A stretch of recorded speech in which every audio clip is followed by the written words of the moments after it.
आज समुद्री सुरक्षा पारंपरिक आईन व्यवस्था की चुनौतियां से कहीं आगे तक संप्रसारित हुई है।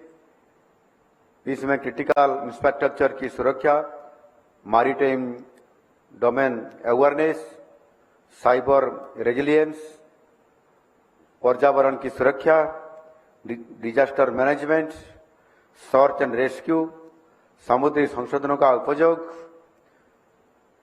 और तटीय समुदाय की सक्रिय भागीदारी शामिल इसमें है। इन चुनौतियों से निपटने के लिए सभी स्टेक होल्डर्स को शामिल करना आज का दिन में बहुत जरूरी है। इससे हम एक समन्वित और एकीकृत दृष्टिकोण का विकास करते हुए आगे बढ़ सकते हैं। भारत एक समुद्री परिदृश्य में ओडिशा का एक अनोखा स्थान है। बंगाल की खाड़ी में हमारे पास लगभग 575 किलोमीटर की तट रेखा है। हमारा राज्य ने ऐतिहासिक रूप से भारत के समुद्री व्यापार और सांस्कृतिक आदान प्रदान के प्रवेश द्वार के रूप में कार्य किया है। हमारी समुद्री विरासत प्राचीन कलिंग के गौरवशाली युग से जुड़ी है। सदियों से साहसी ओडिया नाविकों और व्यापारियों ने समुद्र से यात्रा किए हैं और दक्षिण पूर्व एशिया के साथ संबंध स्थापित किए हैं। इन यात्राओं ने पूरे साउथ ईस्ट एशिया में व्यापार, सांस्कृतिक आदान प्रदान और पीपल टू पीपल कनेक्शन को बढ़ावा दिया। आज भी बाली यात्रा उत्सव हमारा उड़ीसा की समृद्धि विरासत और समुद्र के साथ स्थायी संबंध के एक जीवंत प्रतीक के रूप में आज हर साल उसको भी एक बाली यात्रा के नाम पर आयोजित किया जाता है। आज ओडिशा भारत की समुद्री विकास गाथा में एक महत्वपूर्ण भूमिका जारी रखते हुए आगे बढ़ रहा है। हमारा बंदरगाहों, औद्योगिक इंफ्रास्ट्रक्चर, मछुआरा समुदाय और उभरते हुए समुद्री उद्योग देश की अर्थव्यवस्था में महत्वपूर्ण योगदान देते हैं। पूर्वी तट पर ओडिशा के स्ट्रेटेजिक प्रेजेंसेस भारत के मैरीटाइम एस्पिरेशंस को पूरा करने में एक महत्वपूर्ण भूमिका निभाती है। इस स्ट्रेटेजिक प्रेजेंस को और भी सुदृढ़ करने के लिए हम एक नया पोर्ट, हम गंजाम में एक डीप सी पोर्ट बना रहे हैं। गंजाम की जो हमारा गोपालपुर पोर्ट अभी है उसके पास ही और एक बाहुदा पोर्ट उसको हम बना रहे हैं। अंडमान में मैरीटाइम और नावल सिक्योरिटी कैपेसिटी बढ़ाने के लिए भारत सरकार ने जो उद्यम शुरू किए हैं, इससे पूरा साउथ ईस्ट एशिया में भारत को एक मल्टीप्लायर सिक्योरिटी इफेक्ट जरूर मिलेगा। भारत सरकार कोई सारी नीतियों और आभिमुख्य के साथ अपना मैरीटाइम क्षमता को बढ़ा रहे हैं। SAGAR security and growth for all in the region, यानी सागर एक्ट इस पॉलिसी ब्लू इकोनॉमी फ्रेमवर्क के साथ साथ बिम्स्टेक और इंडियन ओशन रिम एसोसिएशन जैसे क्षेत्रीय मंच के साथ सक्रिय जुड़ाव के माध्यम से भारत ने एक प्रगतिशील समुद्री दृष्टिकोण व्यक्त किया है।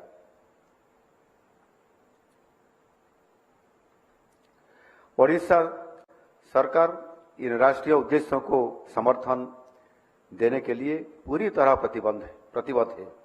भविष्य में समुद्री सुरक्षा क्षेत्र में टेक्नोलॉजी एक बढ़ती हुई महत्वपूर्ण भूमिका निश्चित रूप से निभाएगी। आर्टिफिशियल इंटेलिजेंस, ऑनमेयर system, predictive analytics, advance monitoring network और integrated command and control system सुरक्षा परिदृश्य को बदल रहा है। जैसे जैसे हम आगे बढ़ेंगे, टेक्नोलॉजिकल इनोवेशन को और भी इम्पैक्टफुल बनाना पड़ेगा। इसके लिए इंस्टीट्यूशनल कोऑपरेशन और कैपेसिटी बिल्डिंग जरूरी होगा। मुझे ये कहने में प्रसन्नता हो रही है कि भारत सरकार ने कोस्टल सिक्योरिटी स्कीम फेज 3 के तहत बड़े निवेश का प्रस्ताव दिया है। इसके साथ समुद्री शासन को मजबूत करने, तटीय समुदाय को सशक्त बनाने और मैरीटाइम डोमेन अवेयरनेस को बढ़ाने के उद्देश्य से कोई इनिशिएटिव्स शुरू किए हैं। कोस्टल वाइब्रेंट विलेज प्रोग्राम और मछली पकड़ने वाली नावों पर नवमित्र ट्रांसपोंडर लगाने जैसे कार्यक्रम आरंभ किए हैं। एक सुरक्षित टेक्नोलॉजी एनेबल्ड और community centric maritime security ecosystem बनाने की दिशा में ये सब महत्वपूर्ण कदम है। मैं भारतीय नौसेना, भारतीय कोस्ट गार्ड, ओडिशा पुलिस, गुप्तचर एजेंसियों, कस्टम्स, मत्स्य पालन विभाग, वन विभाग, सीआईएसएफ, बीएसएफ, पोर्ट अथॉरिटीज और अन्य सभी स्टेक होल्डर्स के समर्पित प्रयासों की सराहना करता हूं। वो हमारी समुद्री सीमाओं की सुरक्षा के लिए लगातार मेहनत करते हैं। मैं ओडिशा के पुलिस महानिदेशक और कोस्टल सिक्योरिटी विंग को भी इस प्रतिष्ठित राष्ट्रीय स्तर के समुद्री सुरक्षा मंच का सफल आयोजन करने के लिए निश्चित रूप से बधाई भी दूंगा। ओडिशा में इस महत्वपूर्ण बैठक की होस्टिंग करना, विचारों के आदान प्रदान, बेस्ट प्रैक्टिसेस को समझाना और इंटर एजेंसी सहयोग को मजबूत करने का ये एक बेहतरीन अवसर प्रदान करता है।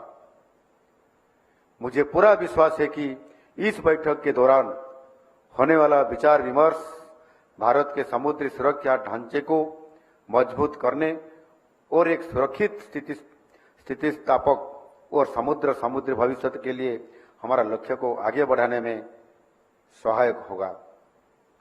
With these words, I have great pleasure in formally inaugurating the 14th Multi-Agency Maritime Security Group Policy Meeting and wish the deliberations every success.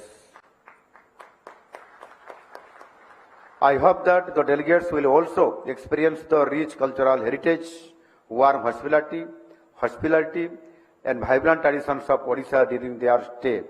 Thank you. Vande Mataram, Vande Utkal Janani. Thank you so much, Honorable Chief Minister, sir, for your inspiring address and for sharing your vision for strengthening maritime security.